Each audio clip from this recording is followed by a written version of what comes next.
Привет, друзья! С вами Михаил Снитко, и тема этого видео – создание потребностей в переговорах. В чем заключается проблема потребности? Дело в том, что потенциальный клиент потребность в нашем продукте может абсолютно не ощущать. Но это не значит, что такому клиенту не надо продавать. Дело в том, что продавать тому, кто испытывает потребность, довольно приятно. Но проблема заключается в том, что таких клиентов мало. А тех, кто испытывает потребность именно в нашем продукте, таких еще меньше. В чем тут заключается проблема? Обычно все устремлены эти целевые группы клиентов как-то окучивать. И вокруг таких клиентов, имеющих потребность, царит огромная конкуренция. Но профессиональный продавец всегда занимается расширением своей клиентской базы за счет тех, кто мог бы стать клиентом. Для профессионала представляет серьезный резерв именно те группы клиентов, которые потребность еще не имеют, но могут иметь. Мы не рассматриваем людей, которые социально неблагополучны, потому что продавать можно тем, кто располагает каким-то ресурсом.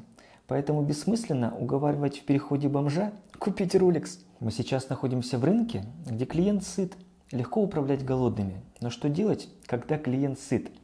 В 20 веке была популярна идея, что спрос рождает предложение. В наше время этот лозунг, к сожалению, а может к счастью, устарел. Почему? Потому что уже не спрос рождает предложение, а правильно сформулированное предложение вызывает развитие спроса. Поскольку мы не имеем дела с голодными, а имеем дело с людьми, чьи потребности, как правило, удовлетворены, то речь начинает идти не о удовлетворении острых потребностей, а о развитии потребностей. Предполагается, что потребности у людей могут находиться в таком спящем состоянии. И если осуществить правильное воздействие, то эти потребности у человека могут проявиться. Другими словами, продавец может вызвать у человека потребность что-то приобрести. Поэтому крайне важно не упускать из внимания тех, у кого в потенциале эти потребности могут быть. Какой существует способ потребность у клиента вызвать?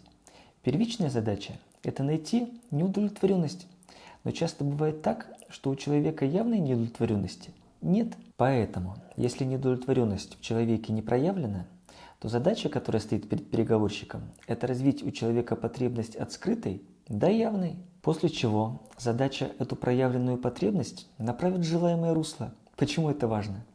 Дело в том, что клиент может захотеть свою потребность удовлетворить по-разному. Поэтому задача продавца не просто у клиента потребность вызвать, а сделать так, чтобы человек захотел ее удовлетворить при помощи того продукта, который ему предлагает продавец. По сути, на этапе признания потребности клиент перемещается от потребности скрытой к потребности явной. Как отличаются скрытые потребности от явных? Скрытые потребности – это когда человек не против о проблеме просто поговорить. Явные же потребности – это когда он готов начать что-то для ее решения делать. В чем заключается проблема? Ошибка многих продавцов заключается в том, что они эти этапы просто не выделяют. Каким способом осуществляется переход от скрытых потребностей к потребностям явным? Этот способ называется гиперболизация проблемы. Что значит гиперболизация? Это существенное увеличение проблемы, вследствие чего проблема приобретает новые свойства. На этапе признания потребности, когда клиент еще сырой, он к принятию решения еще не готов. Поэтому задача переговорщика на этом этапе – действовать максимально осторожно. Здесь напористость вредна. Почему? Потому что возникает вероятность того, что продавец своими телодвижениями клиента оттолкнет. Дело в том, что не все решается силовыми методами. Поэтому энергию желательно прикладывать к правильной точке. Тогда это даст необходимый эффект. В ходе переговоров, когда клиент уже готов что-то делать, начинается стадия оценки вариантов. На этом этапе человек находится в неком выборе. Поэтому если переговорщик будет вести себя профессионально, то повышается вероятность того, что клиент сделает выбор в пользу того продукта, который ему предлагает продавец. Какие на этом этапе перед продавцом стоят стратегические задачи? Первым делом необходимо выяснить, какие критерии принятия решения клиент намерен использовать. После чего эти критерии либо совпадают с продуктом, который предлагает продавец, либо не совпадают. Что делать, когда критерии не совпадают? Задача их правильно сформировать. Что необходимо для того, чтобы понять, как у человека происходит формирование критериев? Сначала необходимо в этом процессе разобраться. Дело в том, что в этом процессе клиент всегда проходит несколько стадий. Что это за стадии? Первая стадия – формулировка критериев. О чем идет речь? Когда клиент на какие-то действия созревает, ему необходимы критерии выбора. Поэтому задача продавца – эти критерии выявить. Если же их нет, то предложить подходящие. После того, как критерии были сформулированы, наступает второй этап – приоритеты критериев. Что это значит? Важно понимать, какой критерий необходимо удовлетворить в первую очередь, а какой является второстепенным. Третий этап – при помощи оцифрованных критериев осуществить оценку вариантов. На этом этапе клиент оценивает варианты, которые у него есть, при помощи тех критериев, которые у него сформировались. Что в этот момент необходимо делать продавцу? Задача показать, насколько хорошо его продукт соответствует критериям клиента. Другими словами, когда клиент к оценке готов, можно приступать к демонстрации наилучшего соотношения продукта приоритетам клиента. Только в том случае, когда критерии клиента стоят в правильной последовательности, наступает время для презентации. Потому что идиотская затея приступать к презентации до тех пор, пока нет ясности, чем человек при принятии решения руководствуется. Какие выводы важно сделать? Если у клиента нет критериев выбора, то переговорщик помогает эти критерии сформировать. Если есть, но нашим не соответствуют, то их трансформируем. Если есть и соответствует нашим, продаем. Как на выбор клиента можно повлиять? Для этого существует 4 способа. Что это за способы? Первый – сформировать у человека необходимые критерии с опорой на его потребности. Второй – усилить значимость главных критериев. Третий – усилить значимость второстепенных критериев. И четвертый – уменьшить значимость главных критериев. Также в ходе переговоров важно уметь правильно отстроить свой продукт от предложений конкурентов. Что для этого необходимо? Для реализации этой задачи существует симпатичный подход под названием метод косвенной дискредитации. В чем смысл этого метода? Суть заключается в том, чтобы хвалить продукт конкурента, расставляя акценты на тех критериях, которые для нашего клиента являются отрицательными. Что необходимо делать, чтобы этот метод был эффективным? Важно понимать, какими критериями человек руководствуется и в каком приоритете эти критерии у него находятся. Другими словами, если мы понимаем ценности человека, если знаем, чем он при принятии решения оперирует, мы можем правильно свой продукт спозиционировать и описать продукт конкурента, усиливая то, что для нашего клиента является неважным. Идея в том, чтобы интерпретировать информацию в выгодном свете. Если переговорщик систему критериев у клиента сформировал правильно, то все преимущества, которые будут озвучивать конкуренты, лягут в картину мира клиента так, как было задумано. Второй способ называется описание типичных недостатков. В чем заключается смысл? В переговорах существуют правила. Если нельзя дискредитировать конкурента полностью, то можно дискредитировать какую-то его часть. На самом деле факты мало что значат. Почему? Потому что ключевым является их восприятие. Все зависит от интерпретации, от того, как информация человеку была подана. Искусство презентации заключается в том, чтобы, не совершая греха против истины, подчеркнуть ключевые достоинства продукта, не заостряя внимание на не столь ярких других его качествах. Также важно учитывать, что желание совершить продажу мгновенно сгубило не одну хорошую сделку. О чем идет речь? Дело в том, что на практике не так важна интенсивность работы продавца, насколько важна его результативность. Что такое интенсивность? Это когда продавец проводит огромное количество переговоров, а результативность – это сколько из них заканчивается успешно. Но более важно – это не во сколько дверей продавец постучал, а что он делал до того и после того, как постучал. А во сколько дверей продавец умудрился ворваться, это не означает ничего. Другими словами, есть результат, и он важен. Но немаловажно, какой ценой этот результат достигается. Ведь неудачные переговоры – это не просто сорвавшаяся сделка. Вопрос в том, что будет с клиентом, с которым сделка не состоялась. Сможет ли продавец к этому клиенту войти еще раз? Это называется выжигание рынка, когда огромная масса идиотов об эффективности работы своих специалистов по продажам просто не задумывается. Также в процессе стадии оценки вариантов продавцу важно безбоязненно делать для клиента обзор предложений конкурентов. Для чего это делается? Дело в том, что в продажах существует такой термин, как прививка. Что значит прививка? Дело в том, что когда переговорщик искренне сравнивает качественные показатели различных продуктов, то такое поведение продавца у клиента вызывает огромное доверие. Как на стадии разрешения сомнений опасения клиента преодолеть? Можно произвести трехходовочку. В чем она заключается? Выявить, какие существуют сомнения, формализовать страхи и нейтрализовать риски внедрения. Как опасения клиента можно преодолеть?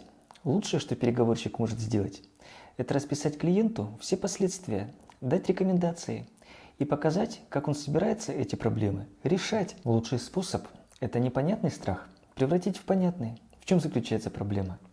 Дело в том, что если этого не делать, то клиент на этом этапе зависает, и продвинуть сделку дальше становится практически невозможно. Следующая проблема называется «больше участников». О чем идет речь? Обычно в принятии сложных решений участвует несколько служб, и клиент, как правило, находится в диалоге с несколькими коллегами. В чем заключается проблема? Дело в том, что когда решения принимают несколько человек, всегда возникает риск политического характера.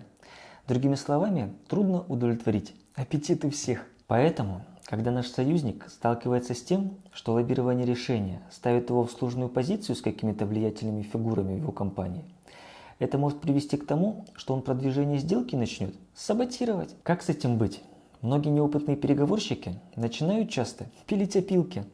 На самом деле клиент уже давно согласен, и он озвучивает свои опасения совсем не для того, чтобы продавец начал с этими возражениями работать. Дело в том, что человек испытывает определенные трудности, но продавец своим забалтыванием фактически ожидает от клиента того, что тот бросится в бой шашкой наголо, игнорируя в компании какие-то дополнительные риски. Естественно, такой бурный напор клиентам воспринимается негативно. По сути, клиент давно согласен, но переговорщик ждет от клиента, что тот внутри своей компании начнет совершать революцию. Вряд ли проблема такими методами будет решена. Дело в том, что когда в компании возникают политические риски, клиент сомневается не в продукте, а в том, стоит ли игра свеч, стоит ли ради продвижения сделки начинать в своей компании кого-то давить. Какие существуют пути решения этого ограничения? Один из способов – это получить разрешение проникнуть в тыл и усмирить врага. Второй способ решения – это усиление проблемы. В чем заключается идея? Дело в том, что усиление проблемы осуществляется не в проговаривании преимуществ продукта, а в том, что переговорщик помогает клиенту увидеть все минусы, которые компания получит, если проект реализован не будет. Крайне важно дать клиенту понять, что он выбирает не между политическим конфликтом и его отсутствием, а между политическим конфликтом и стратегической проблемой, которая впоследствии приведет к еще большим проблемам, решать которые будет еще сложнее и дороже. Следующее – это проблема сильной конкуренции. О чем идет речь?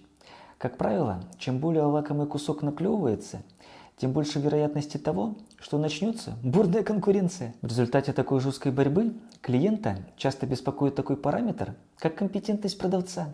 Как продавцу донести до клиента, что именно он является тем, кто может с поставленной задачей справиться. Тут важно показать, что будет делаться на этапе внедрения.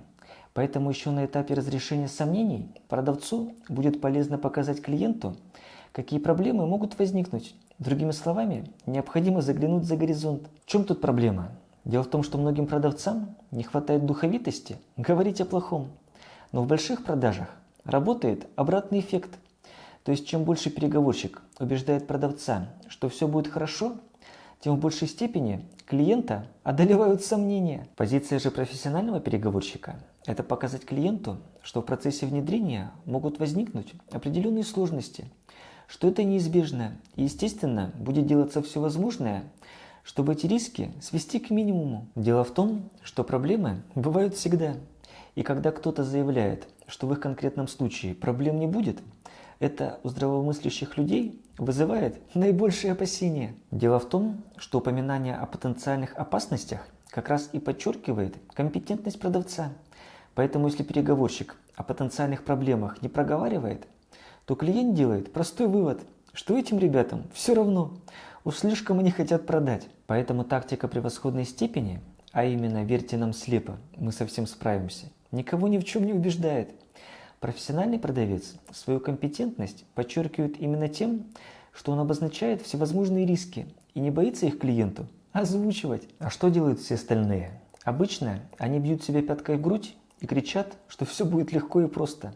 Но практика доказывает, что все происходит не так просто и уж точно нелегко. Следующий подводный камень – это длительный цикл сделки. В чем заключается проблема? Дело в том, что в длительной продаже с течением времени сомнения клиента по поводу продавца или продукта только усиливается. Дело в том, что чем больше клиент вникает в проблему, тем больше у него становится сомнений. Во многом эти сомнения связаны со сложностью освоения. Другими словами, клиент начинает понимать лучше, в чем ему придется вариться. Дело в том, что изменения в бизнесе не бывают точечными. Изменения, как правило, затрагивают большую часть компании. Если продажа серьезная, то меняться будут многие вещи. И эта множественность изменений у многих вызывает страх. В чем заключается проблема? Дело в том, что одно дело знать о гвозде, и другое дело сесть на него с задницей. Поэтому, когда сделка в стадии разрешения последних сомнений, клиент начинает четко блеск этого гвоздя видеть. Дело в том, что тот гвоздь, на который клиент сядет, всегда больше того, о котором он только догадывается. Как с этим быть? Как раз на этой стадии продавцу и потребуется профессионализм. Вообще продажи напоминают гонки Формулы-1, когда все автомобили мощные, но конечный результат зависит исключительно от пилота, так как в гонках побеждают не самые мощные автомобили, а более профессиональные пилоты. Другими словами, сколько бы ни была мощная машина, если за рулем сидит дилетант, то шанс, что он выиграет гонку, стремится к нулю. И наоборот, если профессионального пилота посадить за руль детского велосипеда, то он не обгонит никого. Поэтому, если мы говорим о конкуренция – это всегда схватка равных. И если конкуренты в чем-то не равны, то всегда можно конкурировать, например, по профессионализму. Потому что профессионализм – это мощнейший источник конкурентного преимущества. Также в процессе переговоров продавцу свой профессионализм необходимо постоянно подтверждать. В чем это заключается? В знании специфической специфики, в понимании карты минного поля. И уж точно не в подбадривании клиента лозунгами «не волнуйтесь, все будет хорошо». Следующий этап – это внедрение. В чем заключается суть этого этапа? На этом этапе клиент начинает пользоваться тем, что он приобрел. Что при этом происходит? Какие-то особенности продукта превосходят его ожидания, но какие-то оказываются не такими радужными. Какие на этом этапе перед продавцом стоят задачи? Во-первых, оказать клиенту в освоении продукта содействие. И второе, что важно понимать, это то, что мало исправлять недостатки. Важно подчеркивать выгоды. О чем идет речь? Дело в том, что люди так устроены, что недостатки они воспринимают как проблемы, а выгоды как должное. Поэтому задача продавца – сделать так, чтобы клиент от использования продукта испытывал не только минусы, но и плюсы. Активно участвуя на стадии внедрения, продавец фактически закидывает удочку в будущее. По сути, сам факт его активного участия на этом этапе – это залог его будущих успехов, что клиент в следующий раз обратится именно к нему. На этой оптимистической ноте предлагаю данное видео закруглять. Вообще правильный подход к продажам – это не научиться манипулировать, а развить способность убеждать собеседника в вин-вин ситуации. Спасибо за просмотр. Подписывайтесь на мой канал, нажимайте колокол, чтобы не пропустить следующий выпуск. Высказывайте свою точку зрения в комментариях, ставьте лайки. Увидимся в следующих видео. Пока!